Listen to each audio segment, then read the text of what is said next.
a personal judicial y autoridades judiciales de 7 países de la región y que nos complace integrar esfuerzos e integrar visiones y crecer de manera conjunta, compartir lecciones, ver procesos y ver cómo podemos en la región continuar sobresaliendo en todos estos datos que abonan a la transparencia, que abonan a la participación y a la colaboración como paradigmas de la justicia abierta. El día de hoy, después de la charla que tuvimos, el conversatorio que tuvimos la semana pasada sobre aspectos generales de los datos abiertos, vamos a abordar ya una parte mucho más técnica y por eso trajimos e invitamos a una persona que dedica su vida a hacer esto y yo le tengo mucho respeto y cariño porque sé que es un apasionado de la materia y también un estudioso. Me refiero a don Carlos Morales Castro, quien es máster en computación e informática de la Universidad de Costa Rica.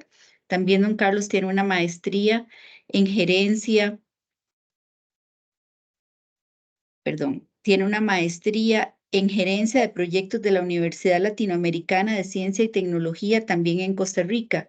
Don Carlos cuenta con especialidades en ciencia de datos, gobierno abierto, minería de datos y contratación administrativa. Con más de 16 años de experiencia en el análisis y desarrollo de sistemas computacionales, soluciones en inteligencia de negocios, Big Data, inteligencia artificial y proyectos relacionados con la política de justicia abierta del Poder Judicial y la política de ética para el uso de la inteligencia artificial. Actualmente, don Carlos es el coordinador de la Unidad de Inteligencia de la Información del Poder Judicial de Costa Rica y obviamente una persona, un actor clave en todo lo que es el desarrollo de la estrategia de datos del Poder Judicial de Costa Rica. Muchas gracias, don Carlos, por acompañarnos esta mañana y como les digo, los dejo en las mejores manos. Aprovechen la experiencia de don Carlos, compartan con él, enriquezcan con sus opiniones, con sus criterios y también que él nos pueda compartir su conocimiento. Muchísimas gracias a todas y todos por acompañarnos en esta segunda sesión. Muy buenos días. Qué vergüenza con esa presentación que nos hacen. Yo también voy a dar algunos comentarios.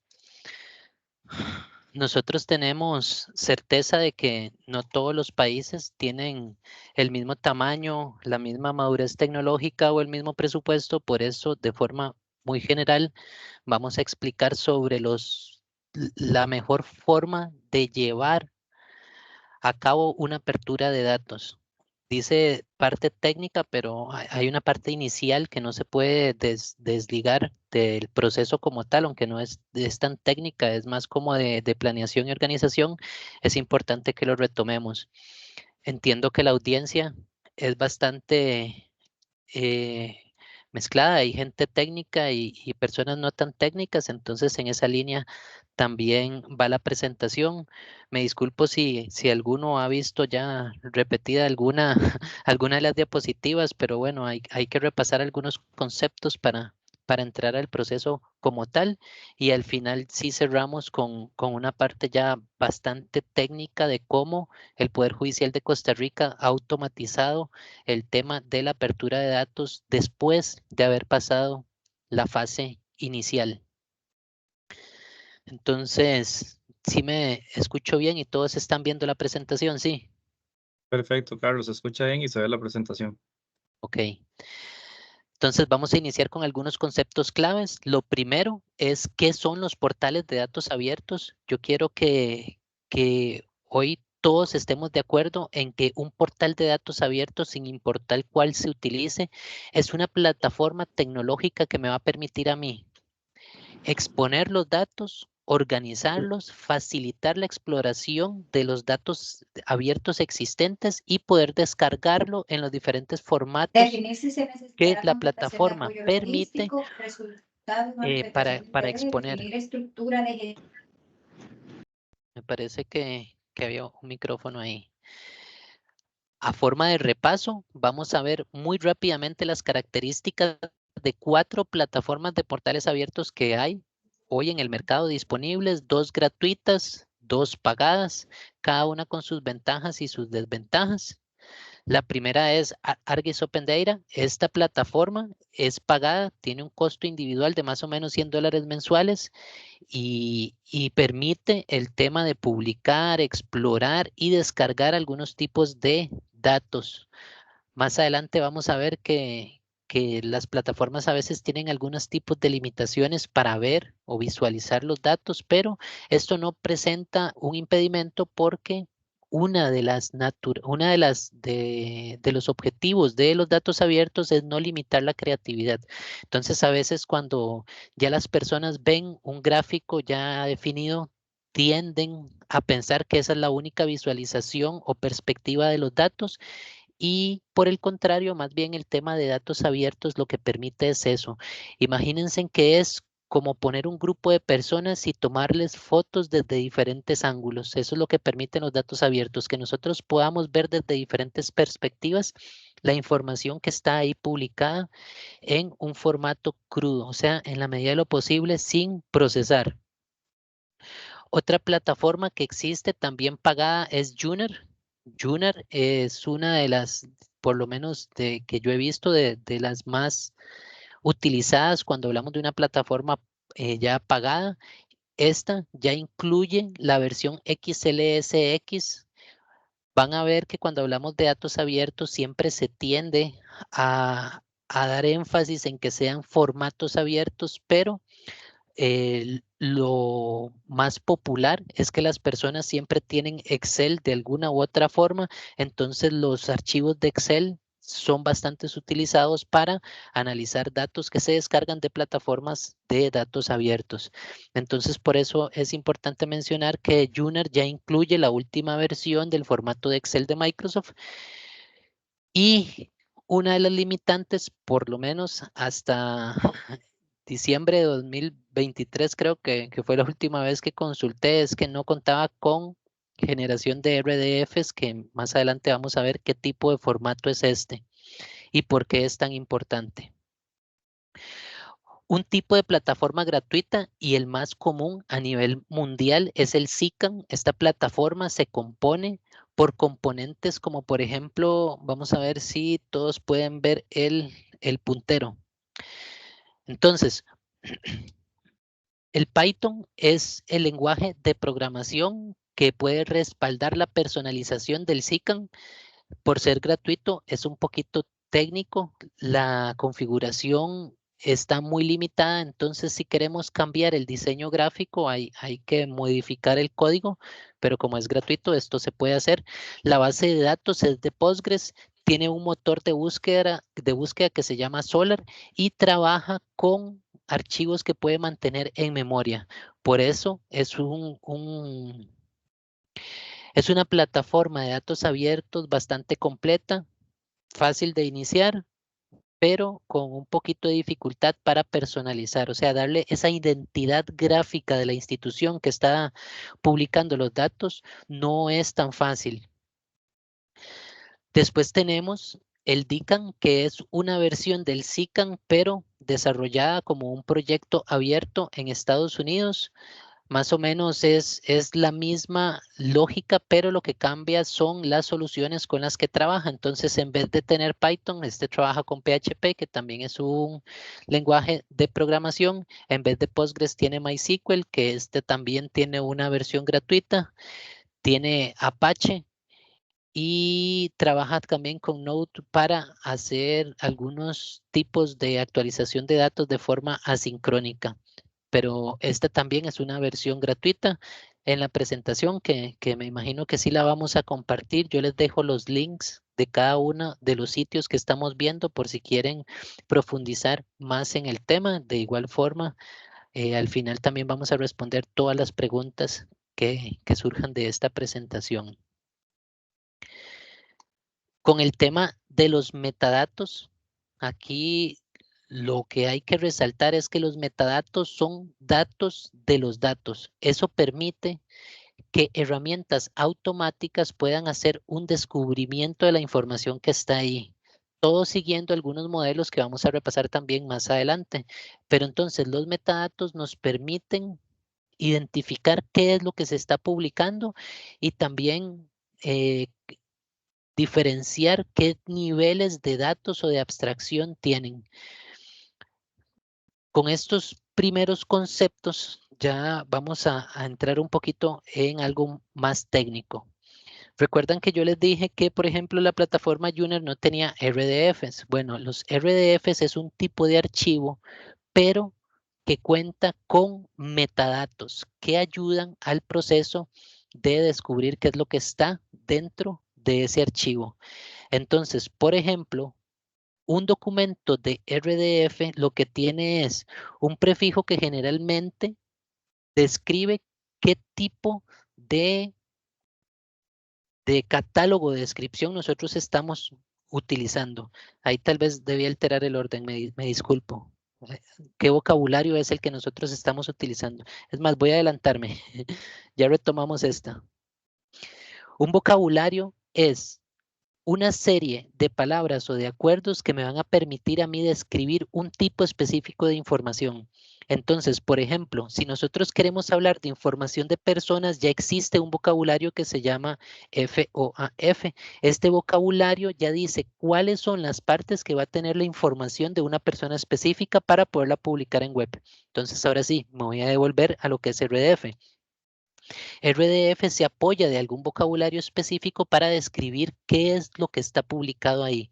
Entonces, por ejemplo, nosotros en este RDF que les estoy mostrando, dice que siempre va a usar el formato XSD, que me va a describir siempre, primero, dónde es que está el conjunto de datos. Después, qué tipo de información viene. Entonces vean que aquí dice XSD integer. Entonces significa que lo que sigue después de eso siempre va a ser un número entero, siempre.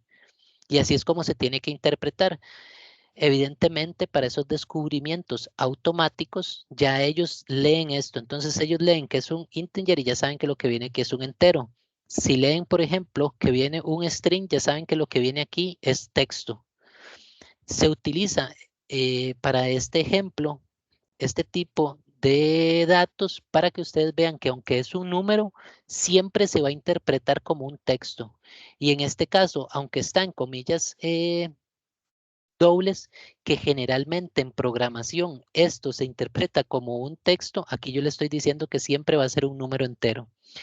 Y así es como se construye un archivo en RDF. Cada una de las filas de los datos que estamos compartiendo tienen que llevar esta descripción. Por lo menos en el Poder Judicial de Costa Rica, nosotros no hemos encontrado una herramienta que construya esto de forma automática. Entonces, lo que hicimos fue un proceso automático que construye esto a pie. Ahora lo vamos a ver un poquito más adelante. En realidad no es tan complejo como suena. Este tipo de estructura que se utiliza en el marco de descripción de recursos se puede validar de forma gratuita en este link. Entonces uno le da clic a este link, copia y pega este texto y ahí le dice si hay algún error de sintaxis o algún problema con el archivo RDF. ¿Qué puede ser un error de sintaxis? Que se me olvide esta coma, que no cierre estas boquitas dentro del archivo. Entonces, todos esos tipos de errores se pueden validar aquí antes de exponer el archivo como tal en el portal de datos abiertos. De la mano con los conceptos de vocabulario y archivos RDF están los estándares abiertos. Los estándares abiertos, de forma muy similar a los vocabularios, son acuerdos para hablar todos el mismo idioma cuando se expone información de un tipo específico. Entonces, como les dije, esto va a promover la innovación y la visión compartida de todos estos temas comunes. ¿Qué tipo de estándares abiertos existen? De todos los que ustedes se puedan imaginar. Hay de finanzas, hay para publicar servicios, hay para crimen, hay temas de ambiente. Nosotros, por ejemplo, en el Poder Judicial de Costa Rica, tenemos un estándar abierto que es el Open Contracting. Este estándar define cuáles son los campos que tienen que ir en cada una de las etapas de una contratación para poder hacer comparaciones a nivel, bueno, internacional, o si en un país muchas empresas lo tienen, también se podría hacer ese análisis local. Pero lo que permite entonces este tipo de estándares abiertos es cuando se habla de contrataciones públicas que todo el mundo sepa qué es lo que se va a exponer en cada una de las etapas.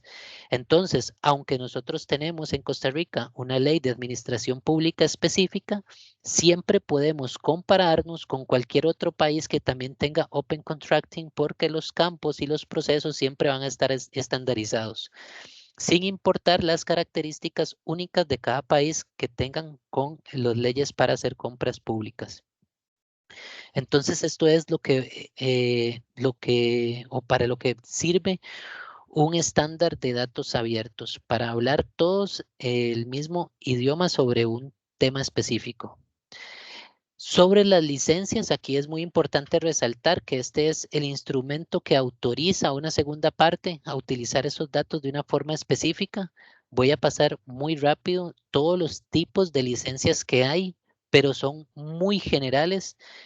Todos siempre describen si una persona puede utilizar la información que está expuesta en el portal para descargarla, interpretarla, modificarla y publicarla como esa persona mejor lo prefiera. Pero también definen si siempre, aunque la descarguen de nuestro portal de datos abiertos, tienen que decir que lo bajaron, que lo descargaron de nuestro portal. O hay algunas licencias que dicen lo pueden usar, pero no puede utilizarse para actividades comerciales. Entonces, eso es lo que dice el tipo de licencia. Es muy importante aclararlo porque a veces cuando uno habla de licencias, tiende a asociarlo con esos contratos que usted paga de forma mensual para tener algún tipo de programa específico. Bueno, esto no tiene que ver nada con esto. Esto lo que dice es de qué forma las personas que descarguen los datos del portal van a poder utilizar esa información. Hay varios tipos de licencias. Las más comunes son las Creative Commons, que de hecho esa es la que nosotros utilizamos para que las personas puedan descargar, modificar, pero siempre diciendo que lo descargaron del Poder Judicial. Aquí un tema muy importante es qué pasa si no hay una licencia. Si no hay una licencia, entonces no deberían publicar los datos abiertos porque estaría a la libre y no limitan las cosas que las personas pueden llegar a hacer con esa información. Otra pregunta importante es ¿qué pasa si no se puede adquirir o instalar un portal de datos abiertos? O sea, dependiendo el nivel de la organización o la forma en que van acomodando su presupuesto, tal vez no se pueda de forma inmediata, pero esto no es una limitante para poder exponer datos.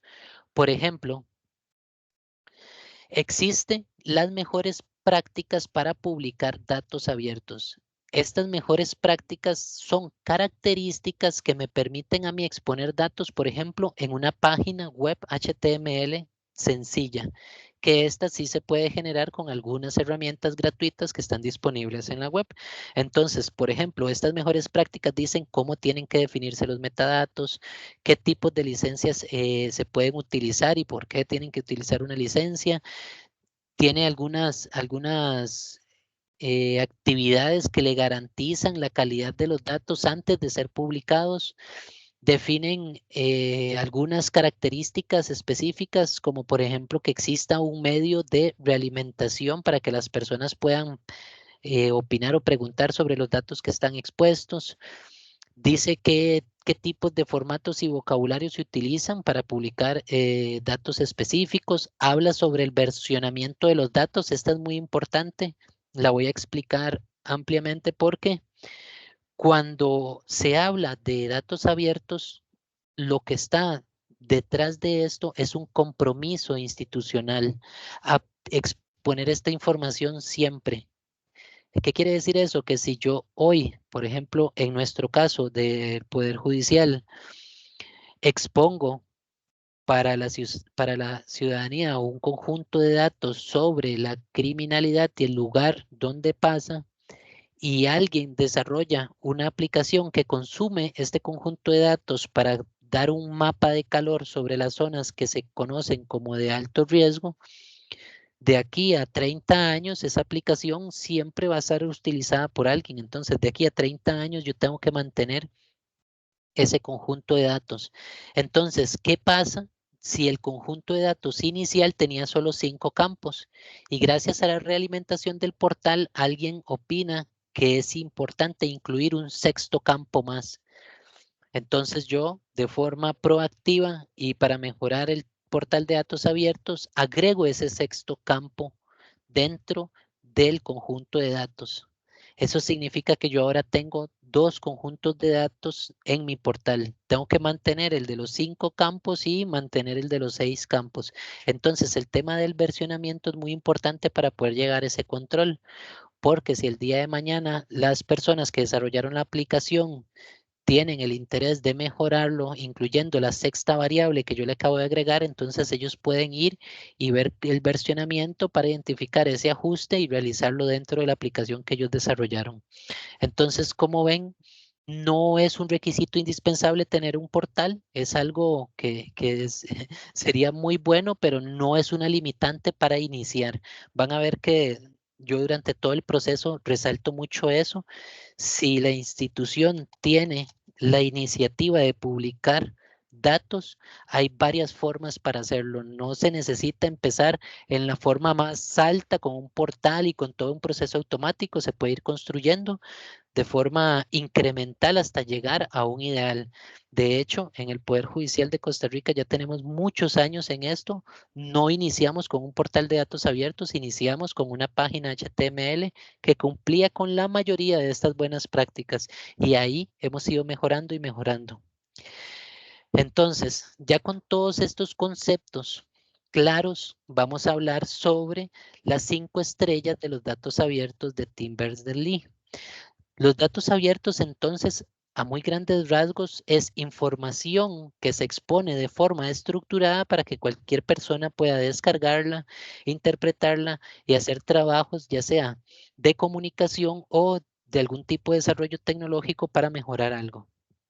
Con esto, ¿qué logramos nosotros? Bueno, mejorar la transparencia, se promueve la innovación en todos los sectores que pueden utilizar nuestros datos y por eso es que exponemos datos abiertos. Entonces, Tim Berners-Lee lo que dice él es que hay una categorización de estrellas para indicar el nivel de madurez que tiene algún portal o alguna institución sobre los datos abiertos. Entonces, la primera estrella se gana simplemente por exponer un conjunto de datos y que se encuentre de forma visual en algún lado la licencia que se va a utilizar para exponer esa información. Entonces, si ya nosotros tenemos una licencia, tenemos una estrella de datos abiertos. Cuando nosotros garantizamos que esa información que está expuesta está en un formato estructurado, o sea, que yo puedo identificar cuáles son las filas y las columnas de ese conjunto de datos, ya estamos en el segundo nivel y nuestra organización tiene 2 estrellas. Si además de tener licencia y además de ser data estructurada, está en un formato abierto, o sea que no necesito comprar ningún programa para interpretar esa información, ya tenemos las 3 estrellas de los datos abiertos. Algunos ejemplos de formato abierto son CSV, XML, son tipos de archivos que no necesitan una aplicación específica para abrirse. ¿Por qué Excel, aunque yo lo puedo ordenar en filas y columnas, no es abierto? Porque yo tengo que comprar el Microsoft Excel para poder verlo. Entonces, por eso Excel, aunque es estructurado, no llega hasta la tercera estrella. Por eso los portales de datos abiertos, un mismo conjunto se expone en diferentes formatos para que las personas puedan elegir cuál es el que tienen siempre y cuando existan formatos abiertos. Si ya, además de tener licencia, datos estructurados y en formato abierto, tenemos un tipo de archivo RDF que, como les comentaba anteriormente, es el formato que se autodescribe. Entonces nosotros tendríamos la cuarta estrella en la categoría definida por Tim Berners-Lee. Y la última ya es información vinculada. Una forma práctica de describir esto es que yo pueda utilizar mi información y la de otra institución para generar un conjunto de datos más complejo. Entonces, no sé, por ejemplo, que nosotros dentro del Poder Judicial logremos vincular con la parte de salud, no sé, estoy dando ejemplos así al azar, información para crear un conjunto de datos más completo. Entonces, ese tipo de conjuntos de datos llegarían hasta la quinta estrella. Es una ambición muy bonita y es el ideal de los datos abiertos. Entonces, con todos estos conceptos claros, vamos a ver lo que es el proceso técnico general para la apertura de datos. Van a ver que este proceso nosotros lo hemos tratado de describir en 3 etapas. La primera es la etapa inicial, luego hay una etapa intermedia de desarrollo, que esta es la etapa más técnica, y hay una etapa final de publicación, mantenimiento y divulgación de esos datos abiertos. Ahí se agrupan un montón de cosas porque no requiere tanto esfuerzo técnico, pero sí requiere un esfuerzo operacional importante. Entonces, en esta primera etapa inicial, lo más importante es hacer un análisis de la demanda de datos abiertos. En este caso, por ejemplo, el Poder Judicial, cuando inició hace muchos años, había hecho en cooperación con una ONG, una consulta pública en 2 partes, en 2 lugares diferentes del país. Fue un proceso muy interesante porque se llamó a todo tipo de población. Entonces teníamos estudiantes, teníamos gente de la fuerza pública, había gente de algunas monjas, de todo tipo de personas para preguntarles qué información les gustaría tener acceso del Poder Judicial. Entonces de ahí, bueno, salió temas de crimen, temas de presupuesto, y entonces con eso ya nosotros logramos identificar cuáles son las necesidades de datos que tiene la población. Se hace de esta forma para tener una ruta de trabajo clara. Cuando ya nosotros teníamos mapeado cuál era la necesidad de las personas, entramos en un segundo pase de esta fase inicial, que es la evaluación de los datos existentes. Entonces, la población quería 5 tipos de datos específicos. Empezamos a buscar en todas las oficinas de la institución quién genera esos datos y si era posible tenerlos para publicarlos con dato abierto. Entonces, ahí se pueden definir diferentes criterios, como por ejemplo, esfuerzo, calidad de los datos y todo, para poder hacer el tercer paso de esta fase inicial, que sería priorizar cuáles son los datos que nosotros vamos a publicar. A lo interno hay que hacer una coordinación importante para hacer esa publicación de datos.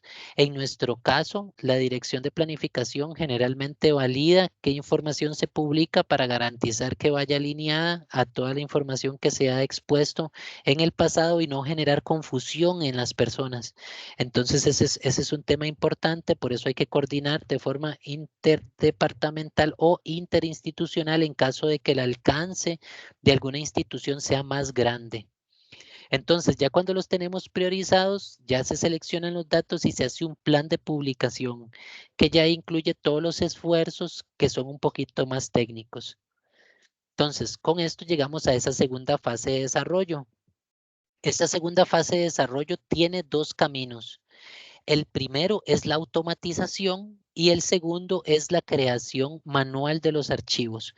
¿Qué quiero decir con esto? Si la información está disponible, pero no necesariamente está en un documento, en una base de datos, tal vez exista la posibilidad de que alguien agarre todos los documentos y los ponga en dato estructurado. Puede ser tan sencillo como ponerlos en un CSV o un poquito más complejo como tratar de construirlo a pie, un archivo RDF. Se requiere más esfuerzo, pero es realizable. Entonces, ¿Qué quiero decirles? Que si no se puede automatizar el proceso, tampoco es un impedimento para poder exponer datos abiertos porque siempre se puede hacer ese trabajo de forma manual. Existen algunas herramientas gratuitas que, por ejemplo, agarran ese tipo de información y la pasan a XML y así. Entonces, no hemos encontrado RDF, pero hay otros formatos abiertos que sí se puede pasar. El segundo paso en esta etapa de desarrollo, que otra vez puede ser automática o manual, es definir qué formatos de datos nosotros vamos a exponer. Por ejemplo, el Poder Judicial de Costa Rica maneja 4, que siempre son el Excel, el CSV, el RDF y el XML. Esos son los 4 que nosotros tenemos ya definidos. Se construyen de forma automática y esa es la línea en que hemos trabajado desde el principio. Y ya después de que nosotros hicimos todo el esfuerzo, ya sea de forma automática o manual, para crear estos archivos, entonces se documentan para que quede claro cuáles son los metadatos que están ahí. Van a ver que la descripción de metadatos, por ejemplo, en nuestro portal, se ha respaldado con otra página que ya dice las características como cuál es el alcance georreferencial de ese conjunto de datos, que en la mayoría de nuestros casos de ahí es nivel nacional, porque Costa Rica es muy pequeño, entonces el Poder Judicial aplica de la misma forma en todas las provincias. Desde cuándo está, cuáles son los datos que tienen y demás. Esos son algunos detalles que nosotros manejamos en nuestro portal, que están ya documentados ahí. Y la última fase es la de publicación, mantenimiento y mejora. En la publicación, entonces, recordemos que hablamos de que si no se puede adquirir una plataforma de datos abiertos, se puede crear una página HTML que cuente con la mayoría de buenas prácticas para exponer datos en la web. Entonces, otra vez puede ser de forma automática, o sea, con un portal de datos abiertos o de manual construyendo un archivo HTML. Aquí en la parte de la publicación voy a resaltar 4 consideraciones que son muy importantes. Por ejemplo, el tipo de plataforma que se puede adquirir dependiendo la capacidad presupuestaria y el impulso que tenga la iniciativa de publicar datos. Pueden comprar una plataforma pagada o pueden utilizar una plataforma en formato abierto. También es importante ver cuáles son las características de la plataforma. Recuerden que yo les mencionaba que habían algunas que no contaban con archivos RDF, hay unas que no cuentan con la última versión de Excel, hay unas que tienen visualizaciones automáticas, otras que permiten agregar visualizaciones si ustedes las construyen por aparte. Entonces también las características hay que evaluarlas.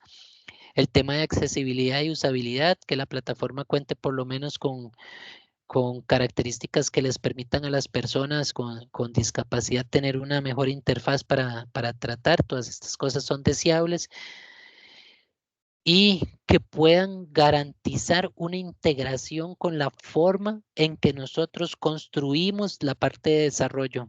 Recuerdan que en la parte de desarrollo se hablaba sobre qué información viene, cómo la voy a limpiar y cómo voy a crear esos archivos. Entonces, mientras con un mayor grado de integración y de automatización, se vuelve una característica más indispensable el lugar donde nosotros vamos a publicar esos datos.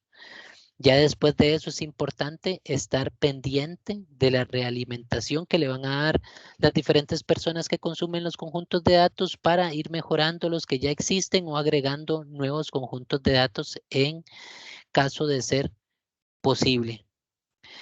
La parte de la realimentación es muy importante, estar monitoreando qué opinan las personas sobre la información que nosotros estamos exponiendo para identificar oportunidades de mejora y finalmente la promoción y la capacitación. ¿Qué quiere decir esto? Vean, generalmente, y aquí sí voy a hablar desde mi opinión, las personas que más consumen datos abiertos son los que trabajan en temas de investigación o periodismo. Y algunos países que tienen un desarrollo de innovación tecnológica más maduro, se utilizan bastante los datos abiertos para poder desarrollar aplicaciones que generalmente tienen un uso comercial dentro de ese país. Entonces es muy importante estar haciendo actividades que nos permitan dar a conocer esos conjuntos de datos. Por ejemplo, nosotros hemos tenido varios tipos de eventos, unos que son un poquito más formales, donde nada más invitan a todos los que quieran participar para decirles todo lo que está y todo lo que se ha hecho y se piensa hacer en el futuro, y otros un poquito más técnicos, donde se reta a grupos específicos, como por ejemplo estudiantes de universidades, para desarrollar soluciones o interpretaciones de datos con lo que está expuesto ahí. Todas con sus pros y sus contras, pero bueno, son esfuerzos para tratar de promover el portal de datos abiertos que cada uno de nosotros puede exponer. De forma muy general, para cerrar toda la parte del proceso técnico de apertura de datos, siento la necesidad de decirles que esto no es un tema que implica solo aspectos técnicos. Hay un cambio cultural dentro de la organización que se tiene que trabajar bastante y una revisión legal que se tiene que dar para no violentar otras leyes que pueden estar dentro de los países. En nuestro caso, por ejemplo, la Ley de Protección de Datos. Nosotros tenemos un proceso de revisión de la información que se va a exponer para garantizar que no vaya en contra de esa ley y en contra del reglamento que tenemos a lo interno para manejar los datos personales. Entonces, con esto ya vamos a entrar en la explicación del proceso que utiliza el Poder Judicial para exponer estos datos, ya que es un poquito más técnico. La gestión de los datos abiertos dentro del Poder Judicial tiene básicamente 4 etapas. La primera es donde, bueno, pero ya enfocado en la fase de desarrollo. Ya en esta parte de la presentación asumimos que la fase inicial ya se cumplió. O sea, ya sabemos qué vamos a exponer porque le preguntamos a la ciudadanía qué ocupaba ver y entonces vamos a empezar con la parte de desarrollo. La unidad de inteligencia de la información, que dentro de la Dirección de Tecnología del Poder Judicial se encarga de trabajar con datos, cuenta con las herramientas para extraer, limpiar y crear los archivos. Entonces, por eso desde aquí se crean los conjuntos de datos. Después de que el conjunto de datos está listo y subido a la web, porque eso es algo que no dije, pero una de las buenas prácticas para exponer datos abiertos es que la ruta donde va a estar expuesto el dato no puede cambiar. Entonces, donde se sube desde la primera vez, tiene que mantenerse ahí por el resto de los años por la explicación que les di sobre el uso que la gente les puede dar a ese conjunto de datos. Entonces, ellos siempre van a ir a buscarlo al mismo lugar. Entonces, cuando ya en la unidad de inteligencia de la información se crea el archivo y se sube a la nube, los links que se generan donde están esos datos se le pasan al administrador del sitio web, que hoy en este caso esta función la tiene asignada, por ejemplo, don José Pablo de la CONAMAC. Él tiene clave de administrador del sitio. El equipo de infraestructura de la Dirección de Tecnología son los que se encargan de brindar la plataforma y los respaldos necesarios para el sitio donde está expuesto esa información. Nosotros, por ejemplo, utilizamos CICAN, el que era abierto pero difícil de configurar, y con eso exponemos. Entonces, el equipo de infraestructura me da a mí los servidores y la plataforma para yo poder exponer estos datos, y ellos me garantizan que de forma perpetua va a estar ese servidor ahí expuesto.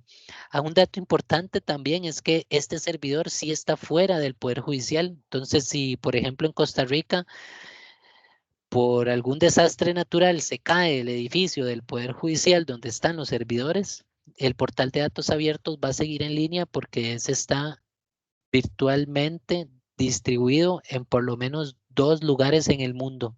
Entonces, si se cae el edificio en Costa Rica, sigue. Si se cae en alguno de los lugares que está en el mundo, también sigue. Tendrían que colapsar en los dos lugares para que ya se caiga, por decirlo así, el portal de datos abiertos de nosotros. Y entonces ya con esto, las personas que consumen los datos pueden entrar a ellos. De forma muy general, nosotros técnicamente hacemos estos 4 pasos, extraemos y limpiamos los datos, pero limpiar en el sentido de solo lo estrictamente necesario. Por ejemplo, si hay un registro que tiene un carácter inválido que no va a ser interpretado por el navegador, entonces nosotros lo cambiamos a un carácter que sí sea válido para que pueda exponerse la información de forma correcta. Tengo que decirles que con experiencia la mayor cantidad de problemas o incidentes que nos han reportado, así de realimentación, es con el estándar de datos abiertos de compras, el Open Contracting, porque como se publican también detalles, como por ejemplo, cada una de las líneas dice, vamos a comprar 10 computadoras que tienen características X, Y, Z, como esa parte es de texto, de ahí a veces las personas en el sistema que lleva las compras lo que hace es copiar y pegar. Entonces van comillas dobles, caracteres especiales y otro tipo de letras que se pueden poner que no se interpretan bien en la construcción. Entonces ahí hemos tenido que hacer una limpieza importante de datos, quitar las comillas dobles, quitar caracteres especiales y cosas así para poder trabajar el tema de forma automática. Después entonces se crean los archivos, luego se suben a la web y por último se hace el tema de publicarlo ya en la plataforma de datos abiertos, que otra vez si se trabaja de forma manual es modificar el HTML para incluirlo o si está de forma automática agregarlo ya dentro del portal de datos abiertos. Aquí les voy a enseñar rápidamente cómo se crean, por ejemplo, cada uno de los formatos. Esta es la parte que yo les mencionaba que era un poquito más técnica. Nosotros tenemos una herramienta de extracción y transformación de datos que se llama Integration Services de Microsoft y esto lo que hace es generar cajitas con una función específica. Entonces, por ejemplo, es para crear un Excel. Ya nosotros tenemos los datos en una base de datos estructurada, entonces lo que hacemos es con esta cajita decirle tráigase todos los datos en caso de que en caso de que tengamos que hacer alguna conversión de datos, se utiliza esta y al final yo le digo cuál es el Excel donde se va a guardar. Entonces, esta herramienta me permite a mí automatizar ese proceso de creación de archivos. Entonces, no necesitamos una persona que construya el Excel a pie, porque ya el proceso lo va a generar. Cuando hablábamos de RDFs, yo les comentaba que había que construirlo, porque nosotros todavía no hemos identificado una forma automática de generarlos. Entonces lo hicimos con una técnica del motor de base de datos que se llama SQL Server para crear vistas. ¿Qué es una vista? Es una forma diferente de ver los datos que están en una base de datos. Entonces, como pueden ver en esta vista, yo le digo, vamos a crear una vista donde la primera línea que va a venir siempre es la descripción del RDF que nosotros vamos a crear. Recuerden que este era el vocabulario que me va a permitir a mí autodescribir el archivo. Después va a venir otra línea donde esté la ruta de el conjunto de datos que esté abierto y luego cuando hablemos del código del artículo, primero le vamos a poner que es de tipo de texto. Cuando hablemos de la descripción del artículo, primero le vamos a poner que es de tipo de texto. Cuando hablemos del tipo de artículo, le vamos a decir que este es de tipo entero. Y así se comienza a construir todo el archivo RDF y luego el resultado de esta consulta es lo que se exporta y se guarda en el formato .ttl. Creo que era TTL, Tortoise. Entonces, así es como se genera el RDF. El esfuerzo inicial de crear esto, sí requiere algunas horas de desarrollo, pero ya luego queda de forma automática para todas las demás. El mismo motor de base de datos que se llama SQL Server que les mencioné, me permite a mí hacer una consulta y nada más decirle el resultado de la consulta, póngamelo en formato XML. Entonces, de igual forma, el RDF, ese resultado nosotros le decimos guárdelo en un archivo .xml y ya queda creado el archivo en ese formato abierto específico. Para crear el CSV, el Integration Services también tiene ese tipo de herramientas, entonces me permite a mí ir a la base de datos, traerme los datos y guardarlos en un archivo que tiene formato .csv. Y ya cuando yo tengo creados todos esos archivos, entonces los subo a la nube utilizando esta línea de comando donde le digo en qué ruta están y él siempre me los va a subir en esta ruta de Internet. Entonces, aquí es donde están todos los conjuntos de datos del Poder Judicial y la idea es que estén ahí siempre. Entonces, esta es la forma en que nosotros automatizamos esos procesos. Por el tipo de dato que nosotros tenemos, lo normal es que la información se actualiza siempre una vez al mes. Pero hay algunos conjuntos de datos que tienen un trato diferente, como en este caso el del Open Contracting.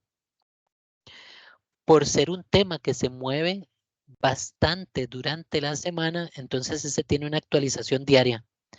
Porque un mismo expediente hoy puede estar creado, pero mañana está publicado y pasó mañana ya tiene ofertas y el cuarto día ya tiene adjudicación. Estoy exagerando un poquito los tiempos, pero lo que voy es que como se va agregando nueva información, es importante que el conjunto de datos esté actualizado. Entonces ese específico se actualiza de forma diaria y los demás de forma mensual. Y como les comentaba, el último paso es la actualización dentro del portal de datos abiertos, que es nada más completar los 3 formularios que tiene la plantilla de SICAN para exponer el dato como tal. Y esa construcción entonces ya queda vinculada y automatizada dentro de nuestro portal. Para ir cerrando, algunas conclusiones importantes sobre este tema. Bueno, ¿cuándo nosotros debemos pensar en automatizar los conjuntos de datos? La respuesta es siempre que se pueda. ¿Cuáles son algunas características para darle prioridad a la automatización? Bueno, la frecuencia en que se requiere la actualización de esos datos.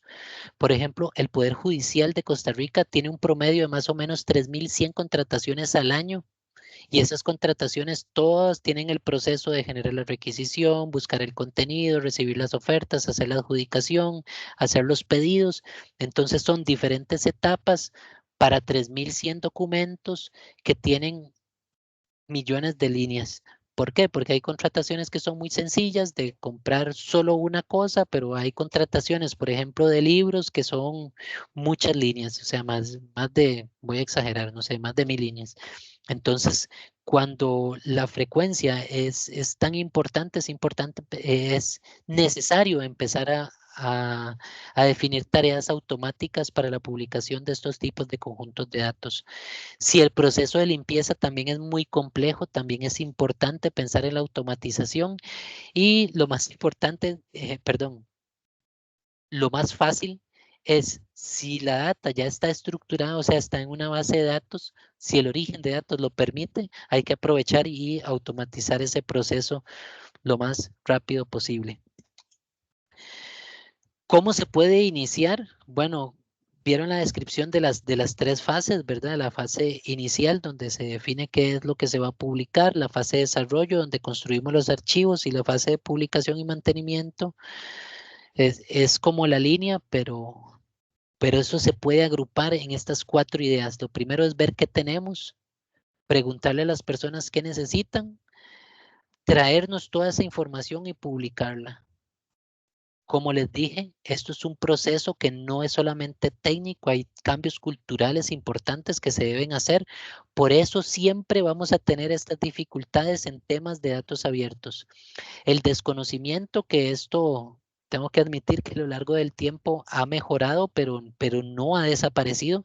Las personas no tienen una idea clara de qué es un dato abierto y esto genera una resistencia o un temor para publicar datos.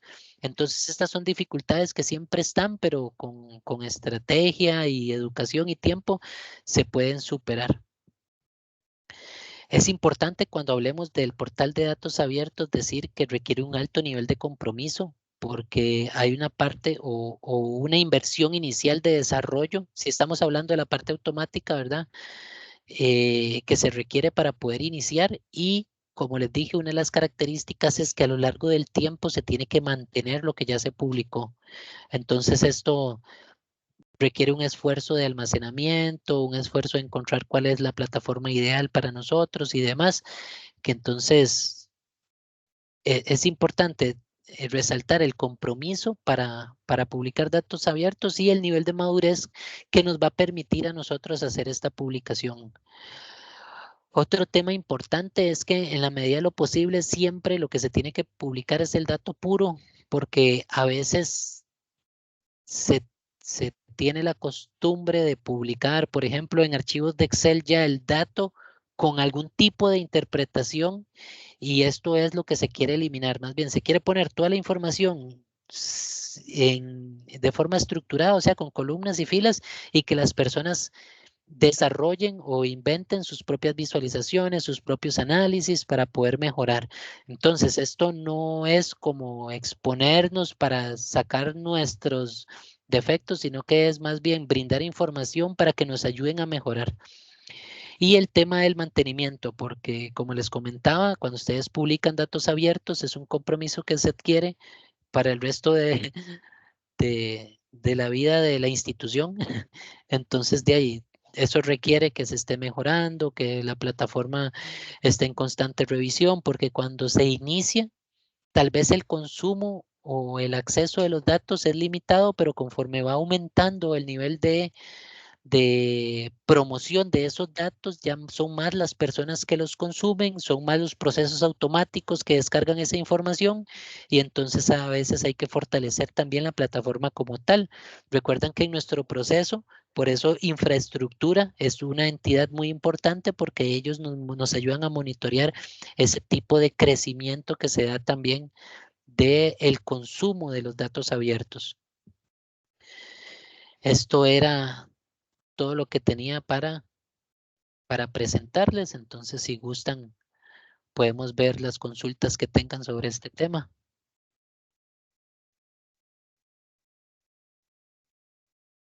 ¿No se me durmieron? ¿O sí? No, Carlos, excelente. Muchísimas Yo- gracias por yo la explicación. intenté hacerlo dinámico. Muy interesante y temas que pueden resultar un poco tensos, complicados para aquellas personas que no tenemos una formación informática. Yo siempre digo, Carlos sabe traducirlo muy bien. Abrimos el espacio ahora entonces para consultas y pueden hacerlas por medio de el chat o también levantando la manita para participar. Creo que por aquí ya alguien me parece que levantó la mano para ver.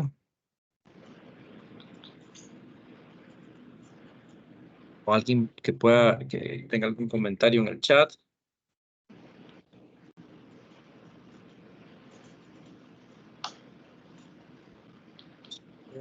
Dice que Bernabel tiene la mano levantada, entonces empezamos con Bernabel. Don Bernabel. Sí, sí, buenos días. Se me escucha, ¿verdad? Se te escucha bien. Perfecto, muy agradecido de las explicaciones que nos da Pablo. La pregunta va en el sentido, escuché que de su pericia en materia de protección de datos, entonces mi pregunta va en el sentido de ¿cuáles son los recaudos que se deben tener en el tema de justicia, de datos abiertos para el tema de la protección de datos y si es que hay alguna incidencia, porque vemos que hay toda una dinámica en el sentido de publicar datos estadísticos, datos que...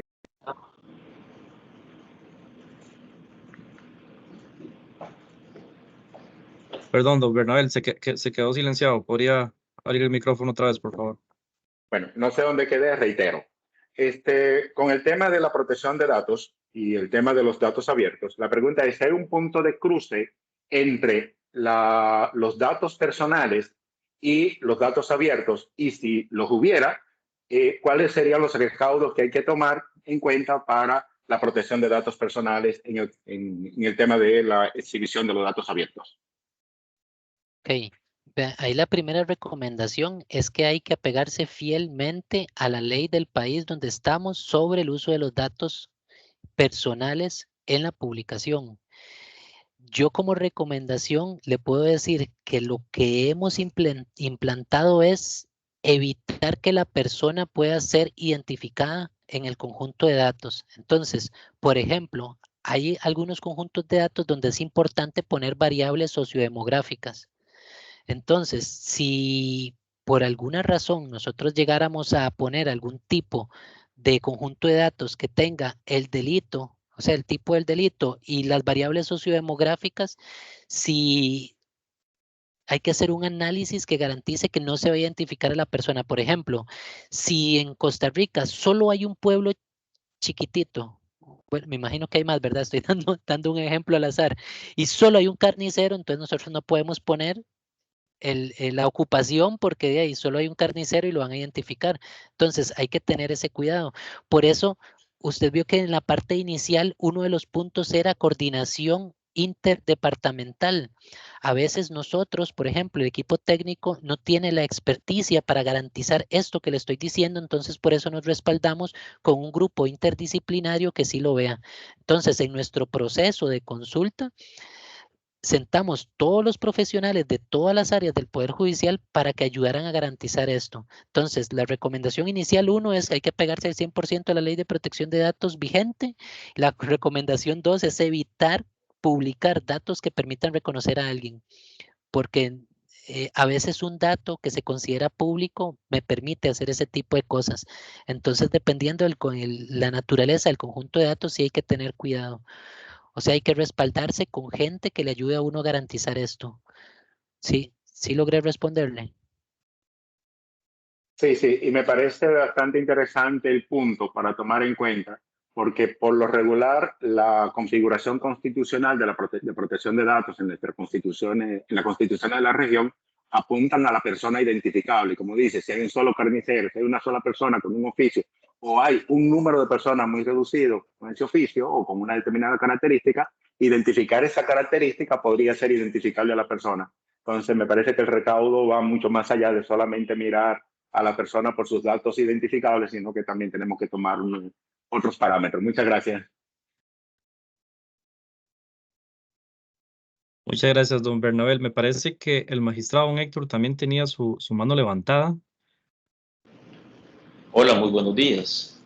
Buenos días, don magistrado.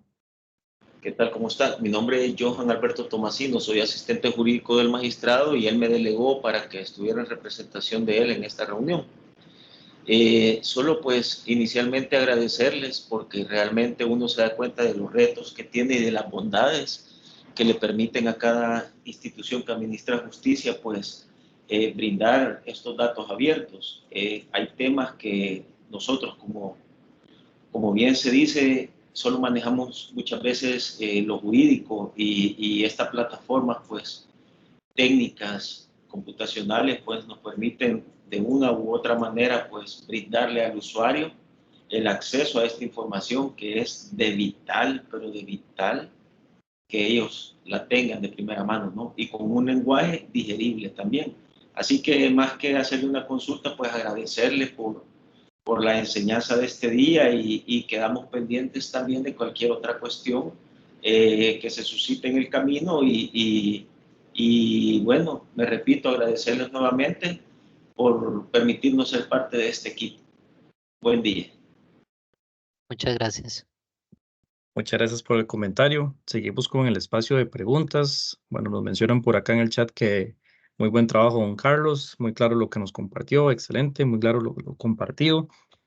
Don Fausto Eduardo tiene la mano alzada. Por favor, plantea su pregunta. Buenos días, don Carlos. Gracias por tu excelente explicación sobre datos abiertos. Mi consulta es la siguiente.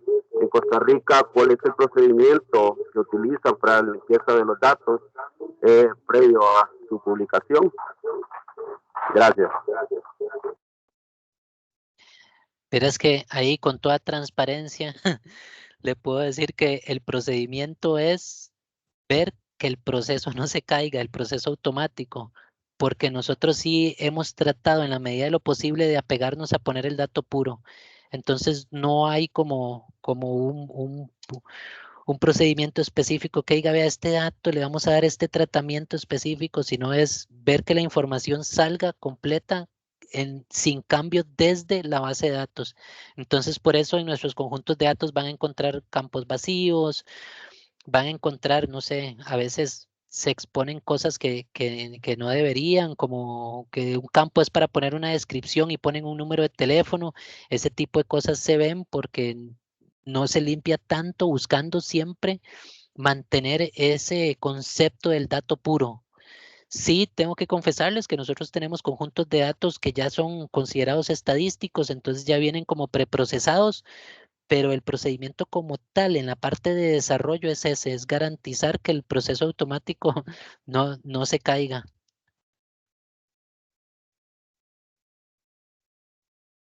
Muchas gracias. ¿Alguna otra consulta por acá?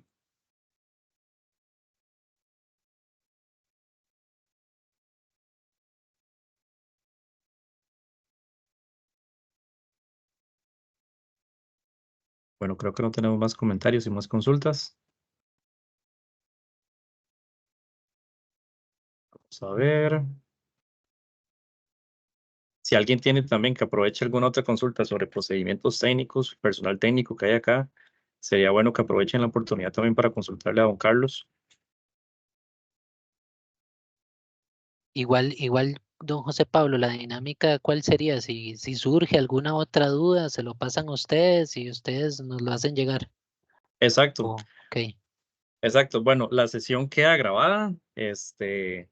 Pueden después consultar nuevamente la sesión. Y también les recuerdo, por favor, que llenen el formulario de participación que está dentro del chat. No todas las personas lo han completado. Tenemos más de 60 personas y solamente 34, algo así, aproximadamente han completado. Esto es para el certificado. Recuerden poner su nombre completo y apellidos, por favor. Y bueno, aquí está nuestra coordinadora de CONAMAC, doña Sara Castillo, quien nos tiene unas palabras también. Bueno, yo quería agradecerles a ustedes su activa participación y compromiso con el tema. 70 personas hoy en el webinario y muy especialmente a don Carlos, quien creo que siempre se esmera por hacer que quienes no somos informáticos o trabajamos en el ámbito de la tecnología comprendamos las cosas tan complejas como las que ellos realizan desde su ámbito de la mejor manera que podamos y en lo que respecta a la utilidad que le podamos dar desde nuestros diferentes roles. Quisiera rescatar algo que don Carlos resaltó de diferentes maneras en su exposición, y es que para tener datos abiertos no ocupamos tener todo de una vez, no tenemos que tener una inmensa inversión en dinero, ni siquiera en plataformas tecnológicas. Son procesos graduales, parecen complejos, son complejos, requieren inversión en recurso humano, especialización, pero sobre todo son procesos de aprendizaje, de ir acumulando experiencia, de ir probando y de ir mejorando. Entonces, en este sentido, invitarles a todas y todos para que desde su espacio de acción en cada uno de los organismos y poderes judiciales se atreva a fortalecer lo que ya tienen, a tratar de pasar conjuntos de datos a datos abiertos, pues los réditos son impresionantes y ustedes lo vamos a ver de hoy en 8 cuando tengamos la última sesión a la cual desde ya les invito con una persona de sociedad civil que es usuaria de los datos, porque sí tenemos que pensar, bueno, esto es muy difícil, nos podríamos ir pensando hoy, esto es muy difícil, muy complicado, muy costoso, ¿vale la pena o no hacerlo? Y yo creo que la próxima semana la señora Ana Gabriel Zúñiga nos va a ilustrar sobre cómo ella, desde su rol en sociedad civil, utiliza los conjuntos de datos. Estén muy bien y bueno, tengan un excelente día. Muchísimas gracias por su participación. Doña Sara, me parece que el representante del magistrado Héctor tenía su mano levantada nuevamente, entonces sí, le abrimos el espacio para la intervención. Claro que sí. Hola, buenas. Sara, fíjese que tuve un problema acá de comunicación y no escuché sobre el formulario que teníamos que llenar. Okay. Se me cortó Si me Ok. hacen el favor de repetir, les agradeceré. En el chat está el formulario, voy a volverlo a enviar. para que por favor lo puedan llenar. Es un formulario sobre la participación de hoy, porque recuerden que al final de esta serie de webinarios se les va a enviar un certificado. Ok, muchas gracias. Gracias a ustedes. Yo no sé si don Fausto tiene la mano levantada, mantiene la mano levantada y doña Dalia Blandino también. No, gracias. Doña Dalia. Bueno, primero que todo, buenos días a todos. Darle las gracias por esta capacitación. En realidad, pues tenía total desconocimiento de esto. Como dice Carlos Morales, hay mucho trabajo que hacer con nosotros los que no sabemos nada del asunto. Tengo que, pues, capacitarme más porque es un tema muy amplio, bastante, tiene muchos detalles que es imposible aprenderlos o manejarlos solo con una capacitación de unas cuantas horas, ¿verdad? Bueno, es una tarea que tengo y que es muy, me siento motivada a darle seguimiento para entender más y poder aportar no solo a la institución, sino a nivel personal también. Por otro lado, en cuanto también tengo duda con el link, que yo ahorita llené el de hoy, pero la semana pasada también hay que llenar uno por cada sesión. ¿Cómo Sí, puedo hacer exacto. para llenar el de la semana pasada? Hay que llenar uno por sesión. Vamos a enviarles en un correo los enlaces de las 2 sesiones para que puedan completarlos en caso de que no los hayan llenado, el de la semana pasada y el de esta semana. Ok. Doña Dalia, y Muchas usted que gracias. es funcionaria judicial en Costa Rica, invitarla para que lleve el curso nuevo de datos abiertos que estamos dando desde la plataforma Capacítate de gestión humana. Creo que Ok. es un curso nuevo y creo que le puede ampliar también información y conocimiento. De Y acuerdo, creo que muchas gracias. teníamos otra, con mucho gusto. Yo creo que con eso estamos, ¿verdad? Ujú. ¿O hay Hay alguna otra otra? intervención, me parece. Dice Ujú. Herrera. Buenas, Dani Herrera de National Center. Bueno, primero que nada Hola. agradecerles por el par de sesiones que han estado muy interesantes. Y justo en ese sentido, ahora que la muchacha preguntaba, uno cuando llena el formulario o los formularios, pues sí te dice que registraste correctamente, pero no llega alguna confirmación del correo. ¿Eso es normal? Sí, debe ser por la opción cómo se configuró el formulario, pero es como para llevar el registro de la asistencia. Igual el mismo Teams nos genera un registro de asistencia. En realidad el formulario es como para poder tener el nombre exacto de ustedes, nombre y apellidos para la elaboración del certificado. Así que por favor les pedimos sí que ingresen el nombre y apellidos como desean que aparezca en el certificado. Excelente. Y ahora que hablan de las grabaciones, es que yo traté de descargar la grabación anterior, pero me decía que no tenía los permisos. ¿Habrá alguna forma de acceder a esas grabaciones? Ah, ok, perfecto. Esa debe ser por una configuración de OneDrive en donde se almacenan, creo que es ahí donde se almacenan las grabaciones. Entonces, nada más de hacerlas públicas para que cualquier persona pueda verlas. Excelente, muchas gracias. Muchas gracias a ustedes y cualquier problema de acceso a estos mecanismos, digamos, nos contactan individualmente y con mucho gusto se los hacemos llegar. Bueno, tengan un hermosísimo día y muchísimas gracias. Nos vemos de hoy en 8. Gracias. Muchas gracias. Buenas tardes. Buenos días. Chao. Buen día.